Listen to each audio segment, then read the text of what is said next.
ভাগে কুরবানি করা যাবে কিনা, ভাগ পূরণ না হলে কি করণীয়, যে যদি 7 ভাগ পূরণ না হয়, ভাগে যদি কারো টাকা হারাম থাকে, তাহলে কি অন্যদের কুরবানি হবে কিনা, আকিকার সাথে কুরবানি হবে কিনা, কুরবানির পশুতে আকিকা দেওয়া যাবে কিনা, স্বামী দিলে কি স্ত্রীর কুরবানি আদায় হয়ে যাবে কিনা, ওজন করে গরু কিনা যাবে কিনা, মৃত ব্যক্তির পক্ষ থেকে কুরবানি দেওয়া যাবে কিনা, মৃতর পক্ষ থেকে দিলে আমরা কি গোশত খেতে পারবো কিনা। আমাদের প্রথম প্রশ্ন হচ্ছে ভাগে কুরবানি করা যাবে কিনা, ভাগ পূরণ না হলে কি করণীয়, ঠিক কিনা। 1 নম্বর প্রশ্নের উত্তরে বলবো ইজমাউল উম্মাহ, একদম মাইনর কিছু মানুষ ছাড়া 7 ভাগে গরুতে, উটে, মহিষে আমাদের জন্য দেওয়া বৈধ। 7 ভাগে কুরবানি করবেন পরিবারের পক্ষ থেকে, ব্যক্তিগত পক্ষ থেকে, নিজের বাড়িতে, সফরে যেখানে থাকেন আপনার জন্য 7 ভাগে কুরবানি করা বৈধ এবং হালাল। এটা আপনি 7টা নামে আপনি একটা পশুর থেকে কুরবানি করতে পারবেন। দ্বিতীয় প্রশ্ন হচ্ছে যে যদি 7 ভাগ পূরণ না হয়, আমাদের দেশে একটা রেওয়াজ আছে, হুজুর আমরা 3 জন মিলে দিচ্ছি, 4 জন মিলে 4 ভাগ, আরেকটা তো হয় না। আমি শুনছি 1 লাগে, 3 লাগে, 5 লাগে, 7 লাগে, আছে এরকম কথা? এরকম কথার সাথে শরীয়তে ইসলামের কোনো অস্তিত্ব নাই। 2 জন মিলে 2 ভাগ 5 ভাগ করে থাক, অথবা আপনি 3 জন মিলে দিছেন দেন, 5 জন দিছেন, 1 জন দিছেন, কোনো সমস্যা নাই। 7টা অংশ আল্লাহ রাসূল সাল্লাল্লাহু আলাইহি সাল্লাম বলে দিয়ে গেছেন, আপনি এখান থেকে আদায় করে দিবেন, আপনার আদায় হয়ে যাবে। 3 নম্বর প্রশ্ন হচ্ছে ভাগে যদি কারো টাকা হারাম থাকে, তাহলে কি অন্যদের কুরবানি হবে কিনা। এই মাসলাটা একটুখানি আমাদের জন্য গুরুত্বপূর্ণ। সেটা হচ্ছে আমি যাকে আমার সাথে নিব, আমার দায়িত্ব হচ্ছে কুরবানির যাকে আমি অংশগ্রহণ করাচ্ছি, এরকম পছন্দনীয় ভালো মানুষ, এরকম মানুষকে আমার জন্য নেওয়া উচিত। এটা আপনার আমার জন্য দায়িত্ব, এবং তাদেরকে বলে নিতে হবে যে ভাই আমরা কিন্তু এটা কুরবানি, আমরা 7 জন মিলে এক পশুতে দিচ্ছি, আমরা কেউ যেন আমাদের অন্যায় টাকা, হারাম টাকা এর মধ্যে যুক্ত না করি। ধরুন এইগুলা সব কন্ডিশনে করলেন, এরপরেও কেউ একজন হারাম টাকা দিছে, পরবর্তীতে আপনি জানতে পারলেন ওই লোকের টাকার মধ্যে ঝামেলা ছিল, হারাম ছিল, আপনার কুরবানি হবে না হবে না? আপনার কুরবানি হবে ইনশাআল্লাহ। আপনার কুরবানি হবে। কি জন্য হবে? ধরেন আপনার যে গরু ছাগল, এর মধ্যে আল্লাহ রাসূল সাল্লাল্লাহু আলাইহি সাল্লাম 7টা ছাগলের সমান, 7টা ভেড়া পশুর সমান একটা পশুর মধ্যে ভাগ দিয়েছেন। আপনার মহল্লায় 7টা ভেড়া কিনে 7 জন কুরবানি দিচ্ছে, একজন ডাহা টাকা হারাম টাকা দিয়ে এর মধ্যে কুরবানি দিচ্ছে। যেহেতু 7 জনই ভেড়া কিনছিল, 7 জন আলাদা, একজনের টাকা হারাম, বাকি 6 জনের কুরবানি নষ্ট হয়ে যাবে। তাই তো? বুঝছেন তো? আপনারা জেগে আছেন না ঘুমায় গেছেন? নষ্ট হবে? হবে না। তো তাহলে আপনার 7 ভাগের এটা আপনার জন্য কুরবানি, আপনারা একত্রিত হয়েছেন। কোন একজনকে বলার পরেও যদি হারাম দেয়, আল্লাহ রাব্বুল আমিন কেন ওয়ালা তাজিরু ওয়াজিরাতুন বিজরা উখরা, আল্লাহ একজনের বোঝা তো আরেকজনকে চাপাবেন না, তো আপনার আমার কুরবানি কেন নষ্ট হবে? ইনশাআল্লাহ নষ্ট হবে না, ইনশাআল্লাহ হবে না। কিন্তু আমাদেরকে সতর্ক হতে হবে, আমাদেরকে বলে নিতে হবে। হুদাহুদি একজনের নিয়ে ফেললাম এরকম হলে হবে না, এটা আমাদেরকে ডিক্লারেশন দিয়ে নিতে হবে ইনশাআল্লাহ। এটা গেল 3 নম্বর। চতুর্থ একটা বিষয় আমাদের, আকিকার সাথে কুরবানি হবে কিনা, কুরবানির পশুতে আকিকা দেওয়া যাবে কিনা, আছে কিনা এই প্রশ্ন? প্রিয় ভাইয়েরা, প্রথম কথা হচ্ছে আকিকা রাসূলুল্লাহ সাল্লাল্লাহু আলাইহি ওয়াসাল্লাম থেকে একটা ইন্ডিভিজুয়াল সুন্নাহ। কয় দিনের দিন আকিকা দিতে হয়? আলহামদুলিল্লাহ আপনারা জেনে ফেলছেন। বাচ্চা হয়েছে শুক্রবার, আকিকা কোন বারে হবে? বৃহস্পতিবার। বাচ্চা হয়েছে সোমবার, আকিকা কোন বারে হবে? রবিবারে। আর যদি না পারে তাহলে 14 দিনের দিন, না পারলে 21 দিনের দিন, এরকম একটা রিওয়ায়াত আসছে। এর বাহিরে রাসূলুল্লাহ সাল্লাল্লাহু আলাইহি ওয়াসাল্লামের আকিকা দেওয়ার কোনো বিধান নাই। আর কি দিয়ে আকিকা দিতেন? হাদিসের মধ্যে আসে, আক্কান নবী সাল্লাল্লাহু আলাইহি ওয়াসাল্লাম লিল হাসান ওয়াল হুসাইন কাবাশাইন, আল্লাহ রাসূল সাল্লাল্লাহু আলাইহি ওয়াসাল্লাম হাসান হুসাইনের পক্ষ থেকে 2টা কাবাশ ভেড়া দিবেন, যে ভেড়া দিয়ে আল্লাহ রাসূল সাল্লাল্লাহু আলাইহি ওয়াসাল্লাম কুরবানি দিবেন, দুম্বা দিয়ে কুরবানি দিবেন, ছাগল দিয়ে কুরবানি দিবেন, আকিকাটা। সুতরাং আকিকা একটা ইন্ডিভিজুয়াল ইবাদত, সেই হিসাবে আমাদের উচিত ওই সময় দেওয়া। এখন কারো যদি কুরবানির দিনেই দিন মিলে যায় আর পশুর মধ্যে দিতে চায়, তাহলে সে দিতে পারে। এটা 1 নম্বর বিধান। 2 নম্বর, উলামায়ে কেরামের আরেকটা মতামত হচ্ছে, যেহেতু একটা পশুর মধ্যে 7 ভাগই থাকে, তাহলে কেউ যদি ওই সময় তার সামর্থ্য ছিল না, বেচারি করতে পারে নাই, আল্লাহ তার তখন তৌফিক দেয় নাই, তাহলে ওই দিনের সুন্নাত আদায় হবে না। কিন্তু কুরবানির সাথে যদি আকিকার একটা নাম ইনক্লুড করে, তাহলে তার আকিকা আদায় হয়ে যাবে ইনশাআল্লাহ। কিন্তু আমাদের প্র্যাকটিস কোনটা করতে হবে? জায়েজ না সুন্নাত? সুন্নাত। আমাদেরকে সুন্নাতের জন্য চেষ্টা করতে হবে। দ্বিতীয় একটা আমাদের ঝামেলা আছে ভাই, আমরা খালি বড় বড় বড় বড় খুঁজি।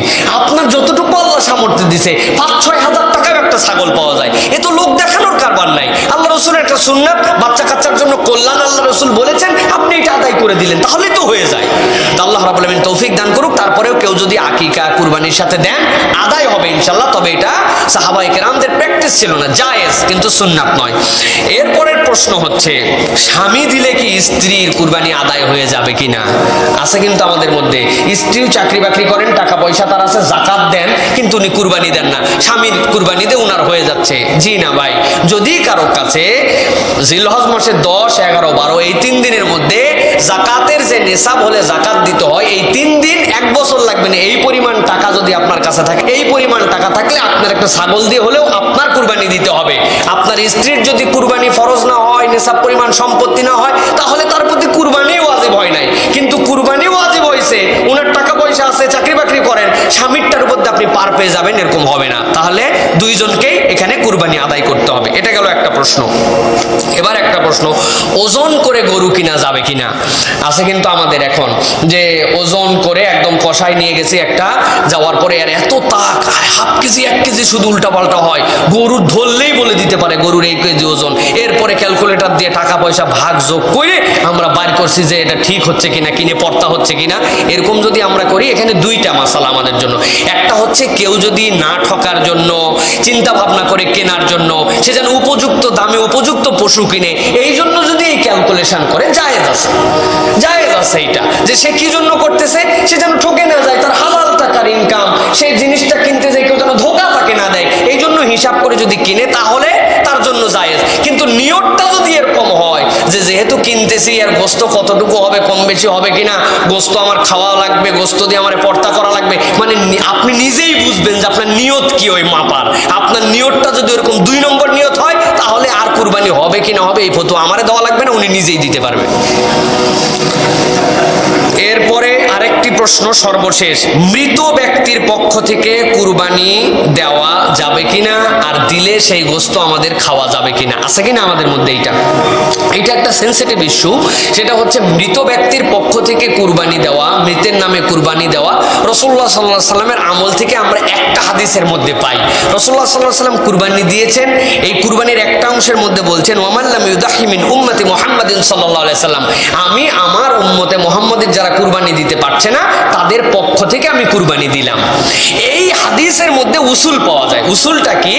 ব্যক্তির নাম উল্লেখ না করা। আপনি আপনার পশু কুরবানি দিচ্ছেন, পশু কুরবানিতে আপনি আপনার পক্ষ দিচ্ছেন, আপনার স্ত্রীর পক্ষ থেকে আল্লাহর দেওয়া সম্পদ দিয়ে আল্লাহর জন্য দিচ্ছেন, আপনি আপনার পরিবারের সকলকে শামিল করবেন। আল্লাহ রাসূল যেরকম একদম সামগ্রিক শামিল করছেন, আল্লাহ এইটা কোনো ইন্ডিভিজুয়াল ব্যক্তির নামে না, আমার দাদা, তার দাদা, আমার বংশ, আমার স্ত্রীর বংশ, আমাদের পরিবারের যারাই মৃত হয়ে গেছেন, সকলের পক্ষ থেকে আমি কুরবানি দিলাম, এর একটা সওয়াব তাদের আমলনামায় পৌঁছায় দিও। সুবহানাল্লাহি ওয়া বিহামদি। এটা হচ্ছে রাসূল সাল্লাল্লাহু আলাইহি ওয়াসাল্লামের সুন্নাত তরিকা।